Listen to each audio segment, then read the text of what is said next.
నమస్కారం అండి. Super hero ఇక్కడికి వచ్చిన మీడియా వాళ్ళందరికీ నమస్కారం. నాకు సీను గారికి ఆల్మోస్ట్ మా సినిమా కెరీర్ ఒకేసారి స్టార్ట్ అయిందని చెప్పొచ్చు. జాంబీ రెడ్డి నుంచి పరిచయం, నాకు కంటిన్యూస్గా సినిమాలు చేసుకుంటూ వస్తాం, ఇక పైన కూడా సినిమాలు చేస్తాం. ఈ సినిమా గురించి ఆయన రోజు సరదాగా మాట్లాడుతూ, మేమిద్దరం యూజువల్గా రియాక్షన్లో మాట్లాడుకుంటూ ఉంటాం అనమాట. సినిమా రియాక్షన్లు ఉంటాయి కదా మామూలుగా, అలాంటి సినిమా రియాక్షన్లో మాట్లాడుకుంటుంటే ఈయన ఒకరోజు అన్నారు, సార్ నేను ఓ సినిమా చేస్తున్నాను సార్, నేనే మెయిన్ లీడ్ అన్నారు. సో నేను సినిమా రియాక్షన్ ఇచ్చా, అలా స్లో మోషన్లో రియాక్షన్ ఇస్తే ఆయన నో నో నో అని ఆయన రియాక్షన్ ఇచ్చారు. ఏంటంటే నా ఉద్దేశం ఏంటంటే, ఇంత బిజీగా ఉన్నారు, భయంకరమైన బిజీ ఆయన ఆర్టిస్ట్గా. మాకు డేట్లు దొరకడం అప్పుడప్పుడు కష్టం అవుతూ ఉంటుంది, అంత బిజీ ఆర్టిస్టు ఆయన.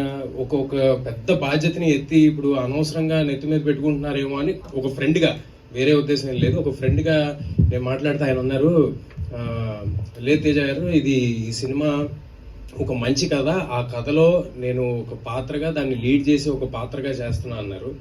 ఒక చిన్న ఫన్నీ ఇన్సిడెంట్ ఉంది. జాంబీ రెడ్డిలో ఏదైనా వెరైటీగా ఉండాలి, ఈయన వెరైటీగా ఉండాలంటే ఎవరి ఐడియానో నాకు గుర్తులేదు, కానీ ఫైనల్గా came up with an idea, ఈ కన్ను లేకుండా ఉండటం అనే ఐడియా ఒకటి పెట్టుకున్నారనమాట. అలా కన్ను మూసుకుని యాక్టింగ్ చేస్తుంటారు ఈ సినిమా అంతా. సో అలా అది చేయంగానే విపరీతమైన ఒక లాఫ్టర్లోకి అందరు వెళ్ళటం, ఆ కన్ను మూసి పర్ఫామ్ చేయడం అనేది చాలా కష్టం ఉంది, ఎందుకంటే కళల్లోనే పర్ఫార్మెన్స్ అంతా ఉంటుంది. తర్వాత హనుమాన్కి వచ్చేపాటికి ఒక పల్ల సెట్ తీసి పెట్టారు, ఇంత పెద్ద పల్ల సెట్. సో ఆయన అప్పుడప్పుడు నేను ఎదురుగుండా నుంచి రియాక్షన్ లో డైలాగులు చెప్తుంటే ఆ పల్ల సెట్ నాకు వస్తుంటే నేను క్యాచ్ పడుతుండేవాడిని రియాక్షన్ లో, పట్టుకుని పెట్టుకోండి సార్ మళ్ళీ అనిస్తుండేవాడిని. సో ఇలాగా ఆయనకి ఏదైనా ఒక ప్రాబ్లం పెడితే ఆయన ఎక్సెల్ అవుతారు. దీంట్లో ఒక పెద్ద ప్రాబ్లం ఉంది ఆయనకి, నవ్వుతూనే ఉండాలనే ప్రాబ్లం. సో ఆయన డెఫినెట్ గా ఎరదీసి ఎక్సెల్ అయి ఉంటారని అనుకుంటున్నాను. ఒక అర్థవంతమైన సినిమాకి కామెడీ జోడిస్తే చాలా పెద్ద సినిమా అవుతుందని నేను నమ్ముతున్నా.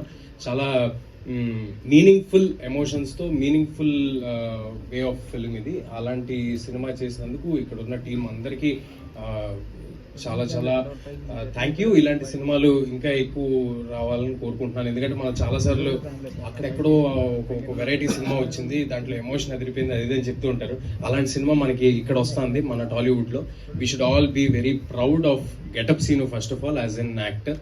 గెటప్ సీను గారి గురించి మా అందరం అంటే మంచితనానికి ప్యాంటు షర్ట్ వేస్తే సీను గారిని మేము ఊరినే అంటుంటాం అన్నమాట. భయంకరమైన మంచితనం. 24 hours సినిమాకి ఏం కావాలో ఒక కమర్షియల్ యాక్టర్గా కాకుండా ఆయన ఆ సినిమాలో నేను హీరో అవనండి, ఆయన హీరో అవనండి, ఎవరైనా అవనివ్వండి, దానికి అంతకంతా 100% ఇచ్చి పక్కన యాక్టర్స్ బెటర్గా పర్ఫామ్ చేయడానికి ఏం కావాలి అని ఎప్పుడూ ఆయన ప్రయత్నిస్తూ ఉంటారు. సో ఇది చాలా సార్, మీరు చాలా లాంగ్ వే వెళ్తారు, మన ఇద్దరం కలిసి వెళ్తాం, చాలా లాంగ్ వే కలిసి వెళ్తాం. All the very best for this and for future also.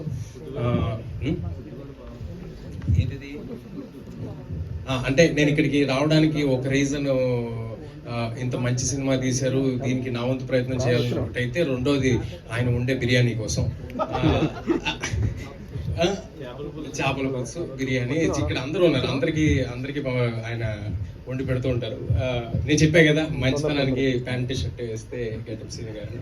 Okay, so దీంతో ఇక్కడతో సీను గారి గురించి వదిలేదు. అంటే కామెడీ చేయటమే చాలా కష్టమైన విషయం అండి, అన్నింటిలోకి బిగ్గెస్ట్ టాస్క్ కామెడీ. ఎందుకంటే లొకేషన్లో 100 ఇష్యూస్ మధ్య వర్క్ చేస్తూ ఉంటాం. సో అది మనం చేసేది నవ్వుతారో లేదో ఆడియన్స్ థియేటర్కి వెళ్ళేంత వరకు మనకు తెలియదు. సో కామెడీ బాగా చేయగలిగితే, కామెడీ బాగా చేసేవాళ్ళు ఏడిపిస్తే ఎలా ఉంటుందో ఆల్రెడీ మనం ఒకసారి బ్రహ్మానందం గారు చేస్తే చూసాము, మల్టిపుల్ టైమ్స్ చాలా మంది చేస్తే చూసాం. ఈసారి గెటప్ సీన్ గారు మిమ్మల్ని నవ్విస్తూ ఏడిపిస్తారని నేను మనస్ఫూర్తిగా కోరుకుంటున్నాను ఈ సినిమాతో.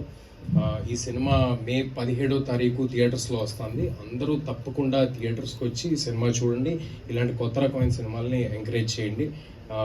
అండ్ ఇక్కడ కృష్ణమాచారి గారు 3 years నుంచి, అందరూ చెప్తున్నారు 3 years నుంచి పట్టుదలగా ఇదే సినిమాకి 100% ఇచ్చి చేశారని. 3 years ఒక సినిమా చేయడం ఈజీ కాదు సార్, అది నాకు తెలుసు. Congratulations and all the very best. ఈయనకి సపోర్ట్ చేసిన Prashanth garu, producer Prashanth garu, Rajesh garu, all the very best sir. కంటెంట్ని నమ్మి ముందుకెళ్తున్నారు. మీరు ఇలాంటి సినిమాలు మరెన్నో తీయాలని కోరుకుంటున్నాను. This your first film right? Ankitha garu, all the very best and welcome to Telugu film industry. Harshavardhan Rameshwar గారి పాటలు నాకు చాలా ఇష్టం అండి. సీను గారు నాకు ఎప్పుడో చాలా స్టార్టింగ్లో ట్యూన్ స్టేజ్లో ఉన్నప్పుడు వినిపించారు, రాజు యాదవ్ చూడు. నేను విపరీతంగా ఎంజాయ్ చేశాను ఆ సాంగ్. ఆ సాంగ్కి ఇందాక ట్రైలర్లో వస్తుంటే మీరంతా కూడా మంచి అరుపులు కేకలు చిన్న వైబ్ వస్తుంది ఆ సాంగ్ పెడుతూ ఉంటే. ఆ పాటకి థియేటర్లో చాలా పెద్ద రెస్పాన్స్ రావాలని, ఈ సినిమాకి చాలా గొప్ప పేరు వచ్చి మా సీను గారికి అంతా మంచి జరగాలని మనస్ఫూర్తిగా కోరుకుంటున్నాను. Thanks a lot.